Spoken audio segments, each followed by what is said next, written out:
Also, another thing that you mentioned is in your VOD form was that you needed to understand and a little bit of help with playing a passive or more aggressive. So a great way to figure out if you should be playing more passive or aggressive on defense is man count. If you're in like a 2v4 or a 3v5, you should usually try to work up. What is going on, guys? 821 Mayo here, and in today's video, we're going to be having ourselves another viewer VOD review video. Now, before we jump into the VOD, I quickly want to mention that 50% of you guys aren't subscribed, so if you guys have not hit that sub button already, I would really appreciate it. I also want to mention that I'm doing coaching, so if you guys are interested in a VOD review like this one here or a coaching session, there's a link to the Patreon down below in the description, and yes, I do coach console players. And lastly, I want to mention I have a second channel, so if you guys already enjoy my content, want to see more from me, there's a link to the second channel down below. And one more little thing, the VOD form is now open. So for all the people who have been wanting to submit VODs, the form is open. I'm going to close the form once it reaches 10 submissions. So for the people who've been wanting to submit their VOD, it is open currently. And if it is closed, by the time you reach it, that means 10 VODs have been submitted. But with all of that being said, let's jump into the VOD. So basically what this whole section is summed up is that this viewer has been playing on console for around 3 years, just moved to PC 6 months ago. He wants to know how he should approach situations, whether he should be playing passive or aggressive, pretty much the whole gist of this section here.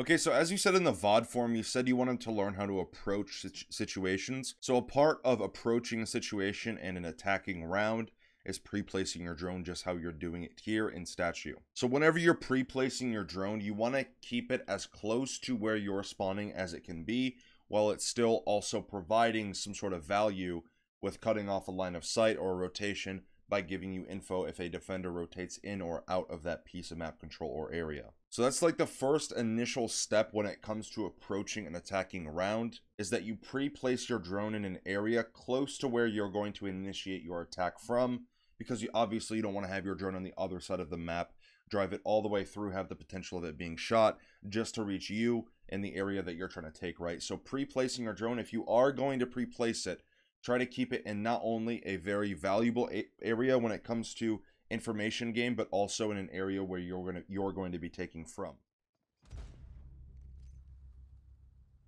You have located a bomb. You have dropped the diffuser.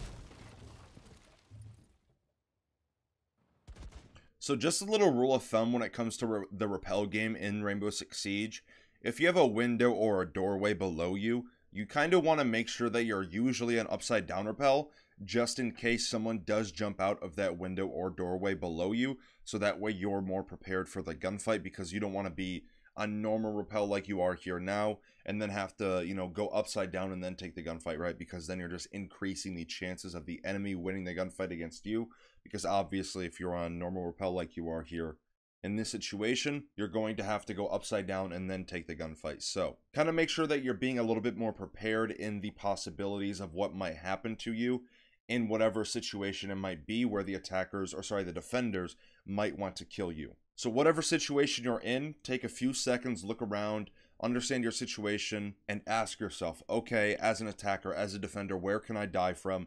Where's the most immediate threat, and where am I hearing or getting information from? So that way you can reposition, if need be, around wherever you're getting this information from. I hope that makes sense. Also, going on upside down rappel, again, you know, it's a really, really strong mechanic. Instead of, you know, exposing the neck up, going on normal rappel, you can, you know, expose half of your head or a quarter of it. So, I mean, everyone knows how strong upside down rappelling really is.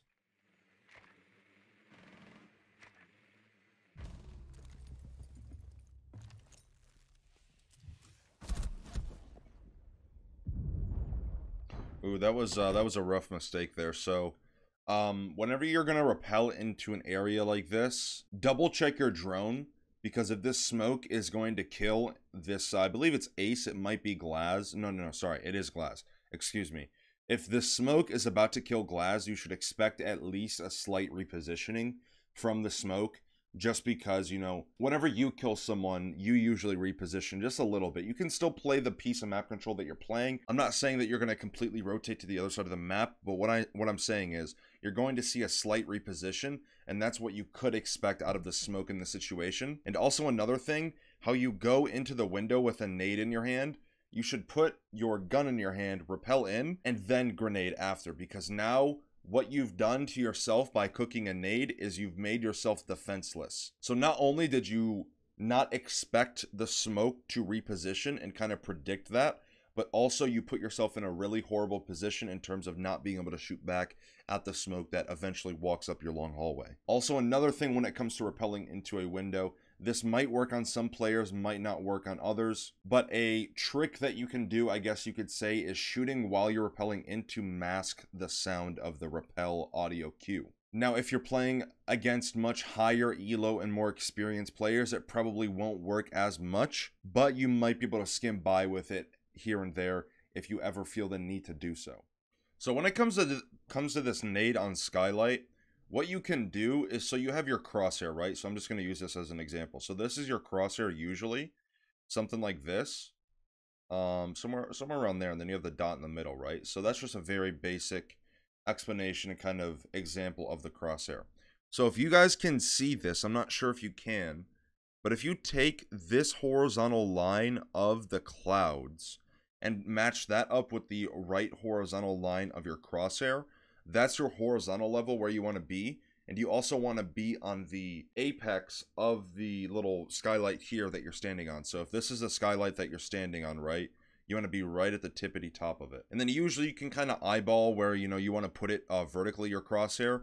Usually it's right around here, so this is kind of where you want to meet, is like right around there, where that X is at, is usually where, you know, you want to put that crosshair so that way you can throw your nade through. And if you really don't know the trajectory, the angle of your nade, you can always throw your drone, because the drone and a grenade in this game has the same arc and has the same path that it's going to follow. So you can throw a drone, waste it technically, yes, but for a nade, especially for wall denial, I think losing a drone for opening the wall is worth it. Also potentially getting a kill on the split door. So if you guys don't know where this this nade lands, it lands right next to and a little bit into statue from split, which split is the little double doorway leading from Astro into trophy and split. Or sorry, statue. So that's what that little kind of area is called, of the two doorways right next to each other leading from statue into Astro and trophy into Astro. But yeah, usually this grenade that you're about to throw, the lineup, you can eyeball pretty easy. It's not a very difficult grenade to throw, but you can always use your drone beforehand, so that way you don't waste a nade of it potentially going down the skylight. You must recover the diffuser. Rooney. Ooh, so, okay, if you see footholes in the bathroom wall, don't just walk past them and expect you to be able to cross. You said you wanted to kind of learn how to approach a situation and deal with it.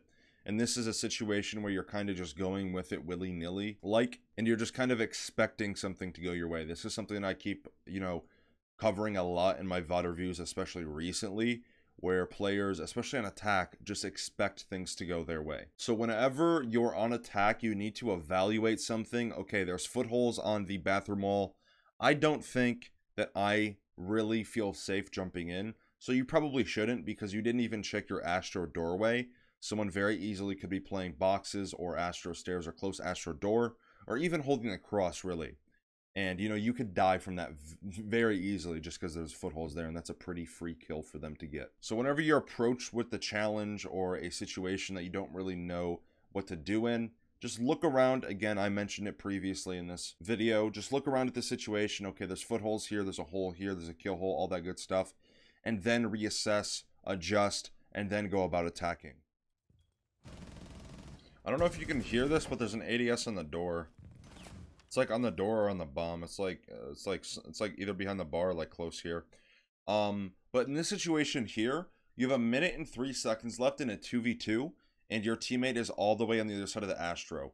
You guys don't have diffuser control anymore. Just to give a little bit of context, Rooney just killed Hibana like 30 seconds ago, and now the Thatcher has to deal with him. So you are currently both in a 1v1. Instead, you should go play with the Thatcher, because you have plenty of time to not waste, but use to retrieve the diffuser in your possession once again, so that way you can then successfully attack the bomb site. You're putting yourself in this position not because you have to, but because you want to. You've taken this map control, you're all the way up bar door, and now you are trying to clear the bomb site out. But what you're not realizing is that, again, you don't have diffuser control. So if you take site control, what is it really worth if you don't have diffuser in the first place? Because that's the whole point of taking the bomb site control away from the defenders, is to plant the diffuser as an attacker. Also, another thing that you can do in this situation is sledge open the soft wall leading into bar. Both of these walls to your left here are soft, so you can sledge those open, apply some sort of pressure in a different angle to the smoke, the bar player, so that way he has to worry not only about the door, but also the hole that you just made on the wall. And to be honest with you, if you're going to take top red control or attack from master over, you should primarily be worrying about aviator instead of bar, just because if you do want to take bar control through 90 from top red, you're going to have to drone books, and you're also going to have to drone bar. Ooh, you're bringing MP5K on mute. So whenever you're playing an operator like mute or smoke, it really does come down to personal preference. But most of the time you want to bring the shotgun, especially when you're on a map like Villa, where you're going to have to make rotates, you're going to have to make lines of sight for nitros and all that stuff. Also making holes for bottom main walk up, possibly opening the floor for default plant locations for someone who might be below.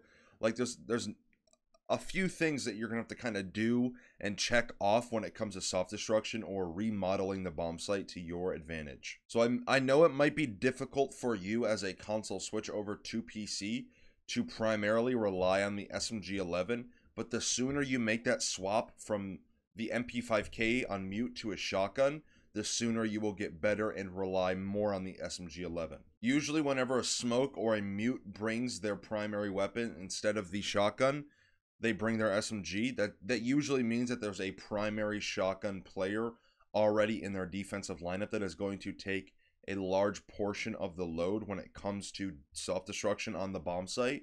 So that's when, to me, in my opinion, it's okay for someone to want to bring the SMG on mute or smoke. But if you're solely the only real person that can bring a proper shotgun for self-destruction, then you should take up that responsibility of understanding that you should be the one making the rotates, the lines of sight, and all that good stuff.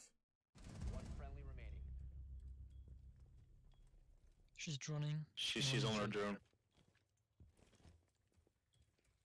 Droning your sights. 15 Smoke. seconds. She's coming. Oh, we know. 10 seconds to go. On the left, yeah. Op 4, last operator standing.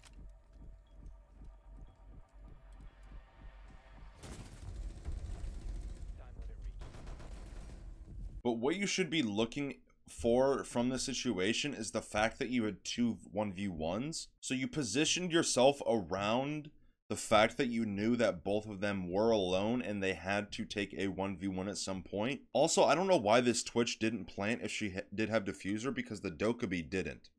And that's what I was looking for. But you positioned yourself around the information that you were being given, and it ultimately allowed you to win the round. So the reason I'm talking about this is because if the viewer uses this as sort of a blueprint, so to speak, in clutch situations or just positioning in general, it can help you out a lot. So whenever you approach a situation or you win a clutch or you win a round off of, you know, whatever it is, a play that you made, if that play works or if this clutch works, you should pick it apart, understand why it worked, and then apply that to as many different situations as you can. So that way, not only it'll help increase your chances at winning those situations, but also help you understand those situations more. So whenever something works or it doesn't work, you need to be able to dissect it, find out, okay, this was the problem in this situation. Let me remove that problem that I made or that mistake that I made. So that way, if I'm in a similar situation in the future, I have the ability to now clutch the round because I pulled out the mistake that I once made. And if you make a new mistake, that is completely fine. That is why we play this game at the end of the day, is to learn from our mistakes and make sure that we improve as a player. So as long as you're not making the same mistake twice, you're on the right track. Is basically that all summed up. So as the viewer, what they should do here is, okay, understand, I did this, the enemies responded with that, I did that, they responded with this, whatever it is, right? Dissect that situation and then figure out why it worked and how it worked. So that way you can sort of not replicate it, but apply that knowledge and that understanding on that situation to a mistake or a clutch situation that you feel like you should have won, but you just simply made a wrong mistake here, or you made a wrong decision there. And then you deal with those mistakes or those issues that you had in a different situation, pick that apart, take that out, and then, you know, hopefully you have the opportunity to again have a situation that's similar or exactly the same, and then see if that works. And you do that over and over and over until, you know, you get better over time in whatever it is. Nobody is ever going to be a perfect player, but in my opinion, I think it's completely okay to strive for perfection, because that's ultimately the end goal, no matter if you are conscious of it or not. Bathroom.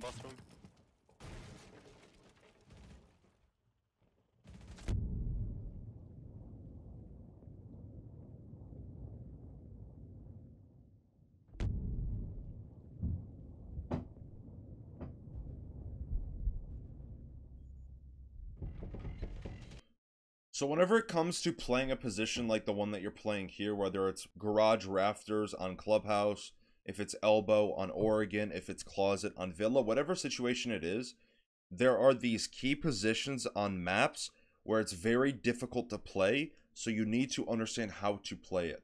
So in this situation, you know, you mentioned it in your form, you wanted to understand how to be more passive or more aggressive.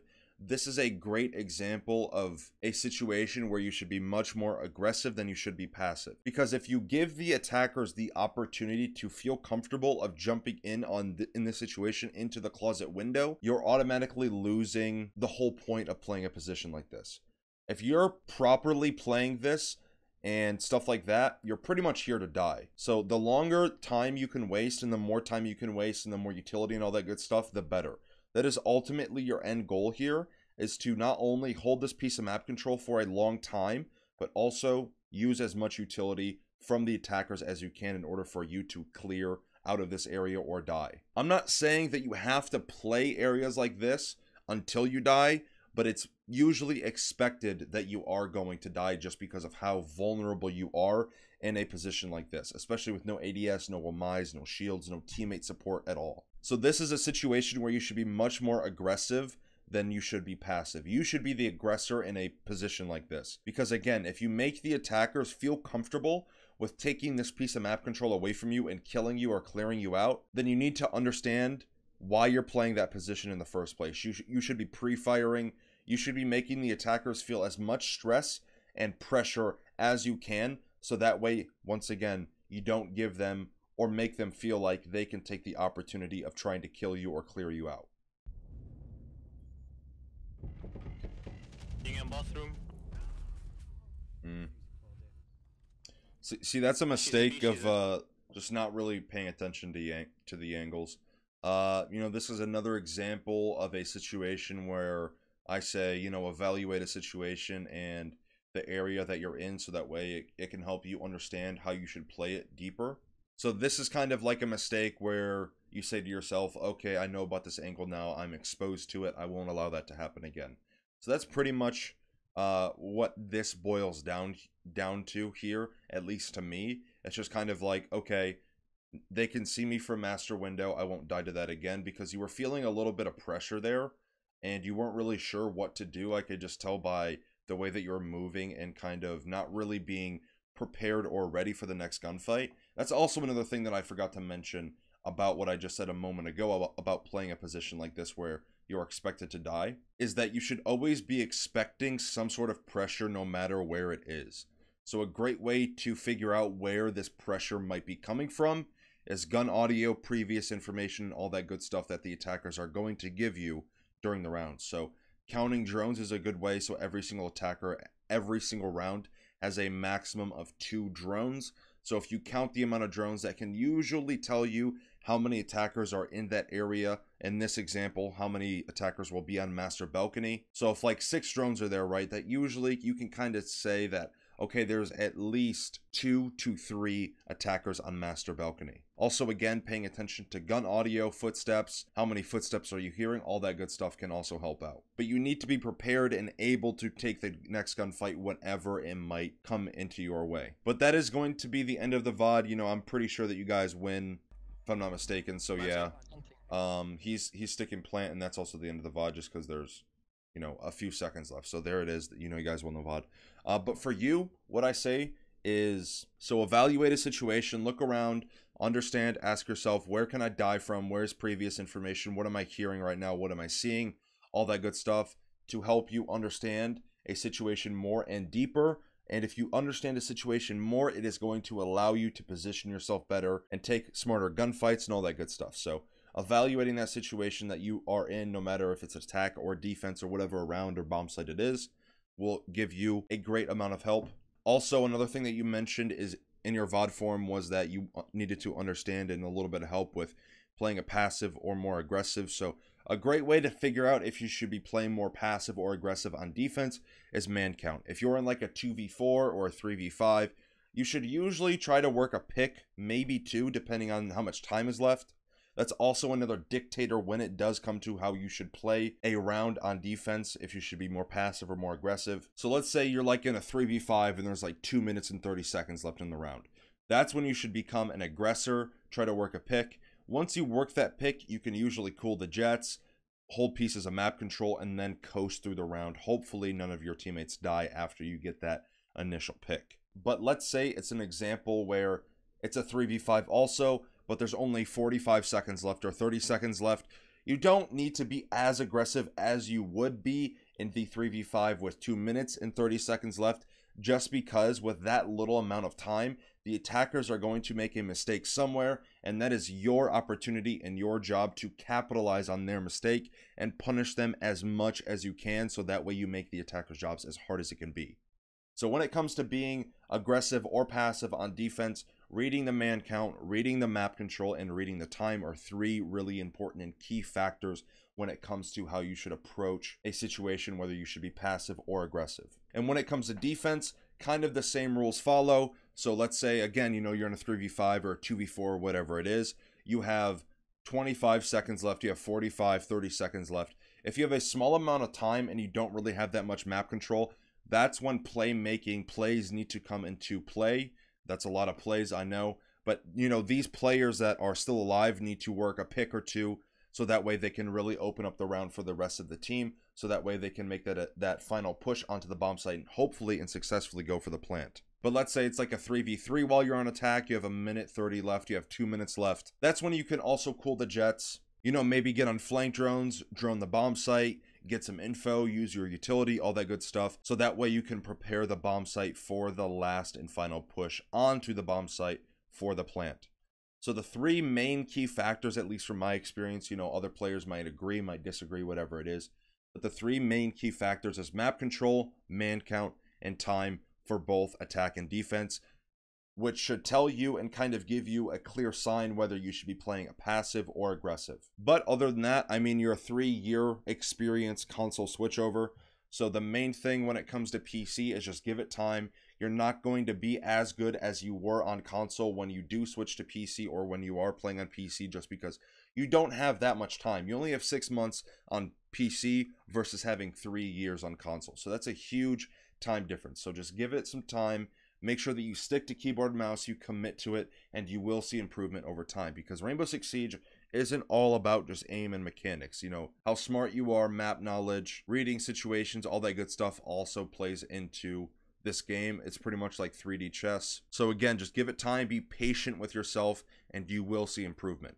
But if you keep on the same track here, make sure that you don't make the same mistake twice, you'll be a completely fine player. You'll rank up, you'll feel comfortable in no time. But that is going to be the end of the VOD.